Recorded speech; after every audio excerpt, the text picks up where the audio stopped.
start with asking each of you about your qualifications and why you're qualified and why you want to do it. Steve?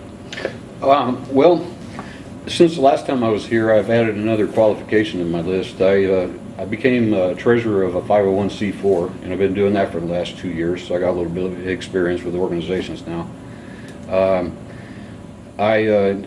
My family operated a business in District 6 for over 30 years now, 35 years, and I have experience with that, with the insides of small business. And my activism still hasn't changed, so I still have community involvement with my pro-marijuana activism. And my qualifications that I feel like I'm going to bring with me are my past experiences with working with the utility companies. I have experience in utility with electrics, and I also have experience with electronics engineering, drafting, and manufacturing electric components. And I also worked with the city mapping department, not the city mapping department, but the people that handle the archive for the zoning for the city. They have a big compilation of maps, and when there's changes to the zoning, somebody goes into a room, pulls these maps out, actually does the changes. I used to work with those people. And the reason that I'm in this race this time, I've only got one reason, and that's jobs. I feel like I can give people some jobs. That's what they want, that's what they're asking for. They're not asking for more runaround, more excuses from everybody. They want jobs. I have 4 plans that I want to work with. You already know one of them. It was the same as the last time. I want to get CPS to start manufacturing solar systems and putting them on people's property and let them start using it instead of the old way we're doing electric now. I also want to get a project started to build a structure over 410 to put solar panels on so that we can siphon the energy off. I feel like if we're going to claim that we're the #1 solar city in America, that we ought to act like it, and we ought to have projects to demonstrate it. So I feel like if we take on a big project, get a lot of people employed, and it'll make a statement. Also, I want to look into getting a solution to our train problem. We've had a train problem for a long time. People have been complaining about the noise. We've had derailments, accidents, pedestrian accidents. I feel like a possible solution would be to put a trench in that would go under, that would be below ground, that would put the train below ground so that the roads could go over the train tracks. The sound from the trains would go up instead of out away from the tracks. And in case of derailment, all the cars get jumbled up inside of the trench instead of going out and away, damaging people's property. And the last plan that I want to initiate to try and start some jobs is in my district, and that is with the stadium. We have a perfectly good baseball stadium on the other side of town. It's not a money pit. People go there, people enjoy it all the time, and now people are wanting a major league team here in San Antonio. So I feel like, okay, why don't we just take our stadium over there, redevelop it, turn it into a major league stadium. This is Wolf Stadium you're talking about? Yes, sir. Wolf Municipal Stadium. And speaking of jobs, there's a big problem right next door to that stadium. It happens to be one of the biggest manufacturing buildings in the city that's gone empty for over a decade.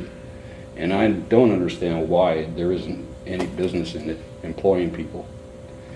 And basically what I want to do with all this is I want to make us more energy independent. I want to do things that are better for the environment. I want to improve our quality of life, and I want to give us something that we can invest our economic future in. And basically that's why I'm in the race. What is the Teapot Party? The Teapot Party was formed after Willie Nelson was arrested. He sent out a call to people to start an organization to support legalization of marijuana. And I got involved with it, and it took a little while, and I kind of filtered up and eventually got into the treasurer position.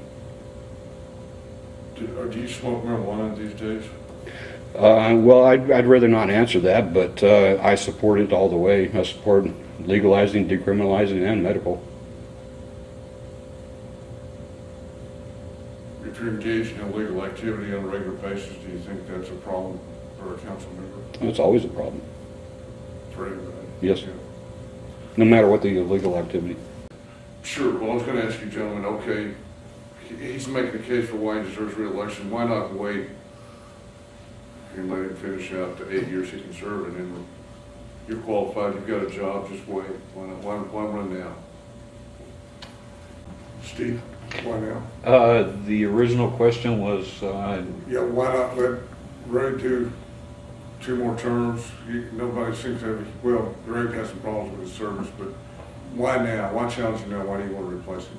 well, I'll tell you, I explained already about the jobs, and that has something to do with vets coming back from the war too. We've got a lot of vets coming back, they're gonna need jobs, so that kind of ties into that. But the reason another reason why I got in again was I think Mr. Lopez has failed on a few things. He's part of a council that's made a couple of good decisions, but I've seen a lot of decisions that I wouldn't make.